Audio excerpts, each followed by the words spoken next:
வாழ்க்கையில் மிகப்பெரிய சிக்கல் கடன் தான். எப்படிப்பட்ட கடனாக இருந்தாலும் சரி, இதுக்கு மேலே நம்ம வாழவே முடியாது, நம்ம போய் ஏதோ ஒன்று பண்ணிக்கலாம்னு நினைக்கக்கூடிய ஆளாக இருந்தாலும் சரி, அப்படிப்பட்ட கடனையும் தீர்க்கக்கூடிய 10 மிக டாப் 10 பரிகாரங்கள் தான் நம்ம இப்போ பார்க்க போகிறோம்.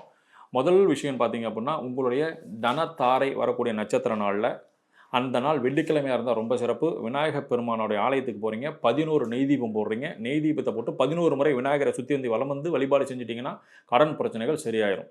2, உங்களுக்கு கடன் தீர்க்க வேண்டிய நபருக்கு செவ்வாய்க்கிழமை நாளில், செவ்வாய்க்கிழமை ராகு காலத்தில் வரக்கூடிய குளிகை நேரத்தில் உங்களுடைய முதல் தொகையை, எதுவாக இருந்தாலும் 100 ரூபாயா 50 ரூபா, உங்களால் முதல் தொகையை அந்த சம்மந்தப்பட்ட நபருக்கு செலுத்திடுங்க. எப்படிப்பட்ட கடனாக இருந்தாலும் மிக வேகமாக நீங்கள் ஈஸியாக கட்டிட்டு வந்துடலாம். அடுத்ததாக பார்த்தீங்க அப்படின்னா, வில்வ மரம் இருக்கு இல்லையா, வில்வ மரத்துக்கு வெள்ளிக்கிழமை சுக்கரஹோரையில் பசும்பாலால் அபிஷேகம் பண்ணிவிட்டு நெய் தீபம் ஏற்றி வழிபாடு செஞ்சுட்டு வாங்க. செஞ்சுட்டு வந்தீங்க அப்படின்னா, தொடர்ந்து 9 வாரங்கள் செஞ்சுட்டு வாங்க. செஞ்சுட்டு வந்தீங்க அப்படின்னா எப்படிப்பட்ட கடனாக இருந்தாலும் மிக விரைவாக நிவர்த்தி ஆகி போயிடும். அதுக்கடுத்ததாக சனிக்கிழமை நாட்களில் வன்னி மரத்தடியில் இருக்கக்கூடிய வன்னி மரத்தடியில் விநாயகர் இருந்தாலும் ஓகே, விநாயகர் இல்லை அப்படின்னா காலையில் 8 மணிக்குள்ளார வன்னி மரத்தடியில் 8 மண் அகல் விளக்கில் கருப்பு கலர் திரி போட்டு தீபம் ஏற்றி என்னுடைய கடன் சீக்கிரமாக அடையணும்னு மனசார வேண்டிட்டு அந்த வன்னி மரத்தை சுற்றி வாங்க. எவ்வளோ பெரிய கடனாக இருந்தாலும் ஆட்டோமேட்டிக்காக அடைஞ்சு போயிடும். இதெல்லாம் ரொம்ப சீக்ரெட்டான விஷயங்கள். அதே சமயத்தில் ஸ்தல விருட்சங்கள்கிட்ட போயிட்டு என்னுடைய கடன் பிரச்சனைகள் எல்லாம் சரியாகணும், எனக்கு இருக்கக்கூடிய சிக்கல்கள்லாம் சரியாகணும், ஒவ்வொரு நேரமும் எனக்கு இருக்கக்கூடிய பிரச்சனைகள் வளர்ந்துக்கிட்டே தான் போகுது, இந்த பிரச்சனைகள் எல்லாம் வளரக்கூடாது அப்படின்னு சொல்லி மனசார வேண்டிட்டு, உங்களை சுற்றி இருக்கக்கூடிய கலைகளை கலைந்து எடுப்பது போல் என்னுடைய கடனையும் நீங்கள் கலைந்து எடுக்கணும் அப்படின்னு சொல்லிட்டு மனசார வேண்டிட்டு உங்களுடைய கோரிக்கைகளை எழுதி அந்த மரத்துக்கிட்ட வச்சுட்டு வந்துருங்க. ஒரு பேப்பரில் சின்னதாக எழுதி வச்சுட்டு வந்துருங்க. தொடர்ந்து இது மாதிரி அடிக்கடி வாய்ப்பு கிடைக்கும் போது போயிட்டு வந்தவங்க ஆட்டோமேட்டிக்காக உங்களுக்கு கடன் பிரச்சனைகள் சரியாகிறதுக்கு ஆரம்பிச்சிடும்.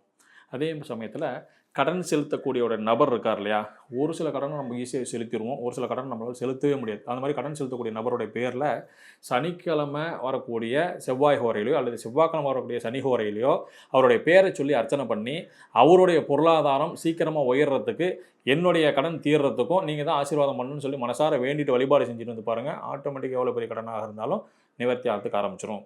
அதே சமயத்தில் நீங்கள் கடனை செலுத்தணும்னு முடிவு பண்ணிட்டீங்கன்னா, நீங்கள் கடன் செலுத்துறதுக்கான தொகையை எப்படி சேமிக்கணும் அப்படின்னு பார்த்தீங்க அப்படின்னா, ஒரு பட்டு வஸ்திரம் இருக்கு இல்லையா, பச்சை கலர் பட்டு வஸ்திரத்தில் கிராம்பு, அப்புறம் ஏலக்காய், பச்சை கற்பூரம், இது 3ஐயும் நீங்கள் தயார் பண்ணி ஒரு முடிச்சா போட்டுட்டு என்னுடைய கடன்கள் தீரணும் அப்படின்னு சொல்லி அந்த சென்டென்ஸையும் எழுதி வச்சுட்டு அழகாக மடித்து நீங்கள் முடிச்சா போட்டு வச்சுட்டு அதில் தொகையை சேர்த்து வச்சுட்டு பாருங்கள். காசு ஏகப்பட்ட காசு டக்குன்னு சேரும். உங்களுடைய கடனையும் நீங்கள் ரொம்ப ஈஸியாக அடைச்சிட்டு போயிட்டே இருக்கலாம்.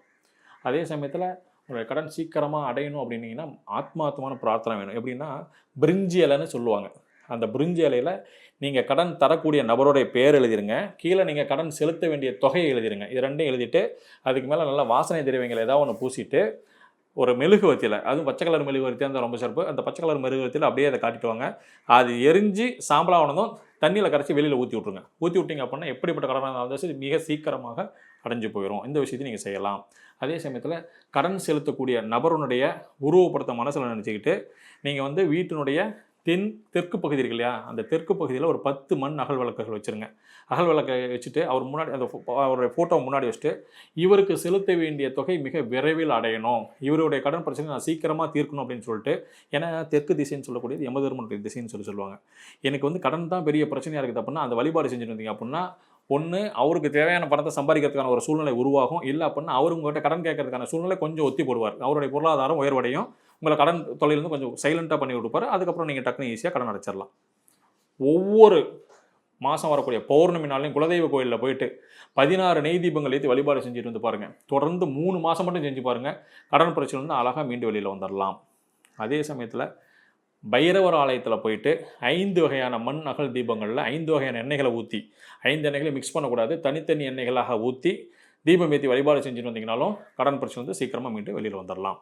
ஸோ இந்த விஷயங்கள் எல்லாம் கரெக்டாக பண்ணினீங்கன்னாவே உங்களுடைய கடன் பிரச்சனைகள் இதெல்லாம் செஞ்சு முடிக்கிறதுக்குள்ளே தானாகவே கடன் அடைஞ்சு போயிடும். செஞ்சு பாருங்கள், சூப்பராக இருக்கும்.